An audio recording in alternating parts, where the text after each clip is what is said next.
Leonardo da Vinci, o nome que todos conhecemos como sinônimo de genialidade. Painter da Mona Lisa, inventor de máquinas voadoras, um verdadeiro homem da Renascença. Mas e se eu te dissesse que por trás do gênio havia um homem cheio de segredos sombrios e práticas que chocariam a sociedade de sua época? A imagem que temos dele é a de um sábio de barba branca.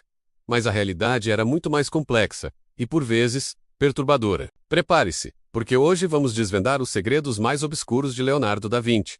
A maioria das pessoas imagina Leonardo como um artista tranquilo, pintando em seu ateliê, mas a verdade é que uma de suas maiores obsessões era a anatomia humana. E a forma como ele estudava isso era, digamos, pouco convencional para a época. Leonardo não se contentava com desenhos de livros. Ele precisava ver com os próprios olhos, e para isso, ele dissecava cadáveres.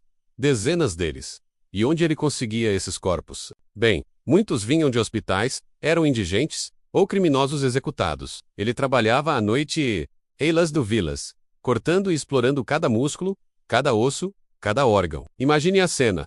Em pleno século XV, uma época em que a igreja proibia veementemente a dissecação de corpos humanos, considerando-a uma profanação. Leonardo fazia isso em segredo, arriscando ser acusado de heresia, um crime punível com a morte na fogueira. Seus cadernos, repletos de desenhos anatômicos, incrivelmente detalhados, são um testemunho dessa prática clandestina. Ele desenhou o primeiro estudo preciso de um feto no útero, o funcionamento das válvulas do coração, a estrutura complexa da coluna vertebral. Hoje, vemos isso como ciência. Naquela época, era visto como bruxaria. Ele estava literalmente roubando os segredos do corpo humano, desafiando Deus e a igreja. A obsessão era tão grande que ele descreveu o cheiro e a visão de corpos em decomposição, mostrando o quão fundo ele foi nessa busca proibida por conhecimento. Mas não eram apenas os mortos que fascinavam Leonardo de uma forma sombria. Sua obsessão pela perfeição o levou a estudar a imperfeição. Ele era fascinado por rostos com deformidades, pessoas com características grotescas. Em vez de se afastar, ele as procurava ativamente nas ruas de Florença e Milão. Ele seguia essas pessoas, memorizava seus traços e depois corria para casa para desenrolá-los de memória. Esses desenhos, conhecidos como suas cabeças grotescas, são chocantes. Narices enormes, queixos protuberantes, testos. Ele não as desenhava para ridicularizar, mas sim para entender a vasta gama da expressão e da forma humana. Era um estudo quase clínico da feiura, uma contrapartida sombria à sua busca pela beleza ideal, como a da Mona Lisa. Essa dualidade mostra um lado de Leonardo que poucos conhecem.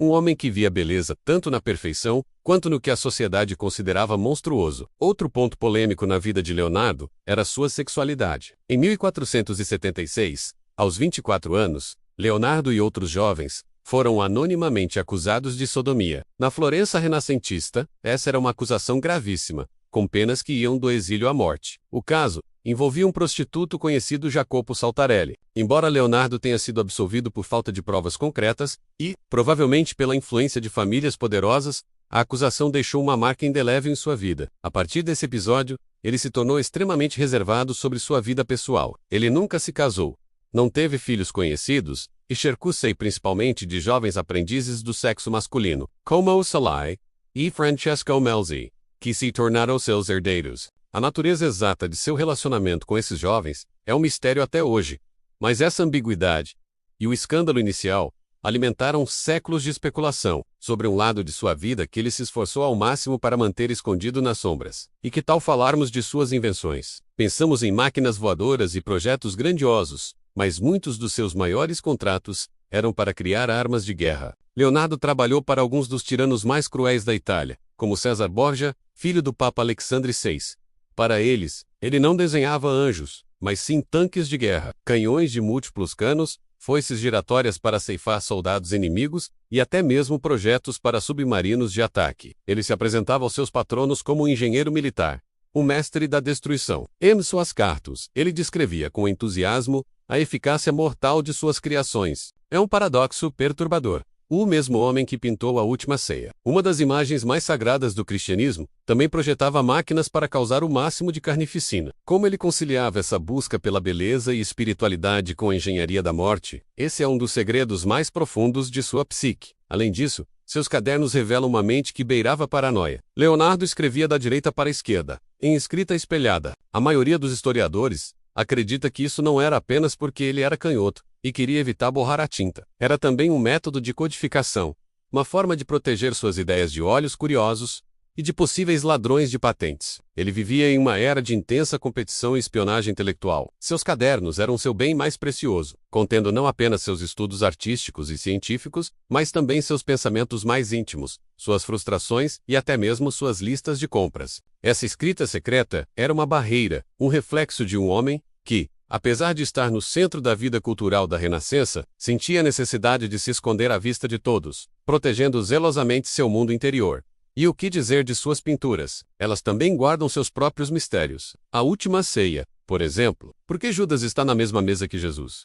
E não separado, como era costume representar? E a figura de São João, à direita de Jesus, tem traços tão femininos que muitos, como o autor Dan Brown, em O Código da Vinci, especularam que se tratava, na verdade, de Maria Madalena. Embora a maioria dos historiadores da arte discorde dessa teoria, a ambiguidade está lá plantada por Leonardo. Ele adorava brincar com símbolos e significados ocultos. Na Mona Lisa, o sorriso enigmático e o fundo paisagístico, que não se alinha perfeitamente, cria uma sensação de estranheza e mistério que nos cativa até hoje. Ele não estava apenas pintando um retrato, ele estava criando um enigma psicológico, um espelho da própria complexidade da alma humana. Então, quem foi realmente Leonardo da Vinci? Ele não era apenas o gênio sereno que a história popularizou. Ele era um homem de contradições chocantes, um cientista que desafiava a igreja dissecando corpos em segredo, um artista obcecado tanto pela beleza divina quanto pela feiura grotesca, um pacifista em seus escritos, mas um inventor das mais letais armas de guerra, um homem público cuja vida privada era um livro fechado, codificado em escrita espelhada. Leonardo era um homem que caminhava na linha tênue entre a luz e a sombra,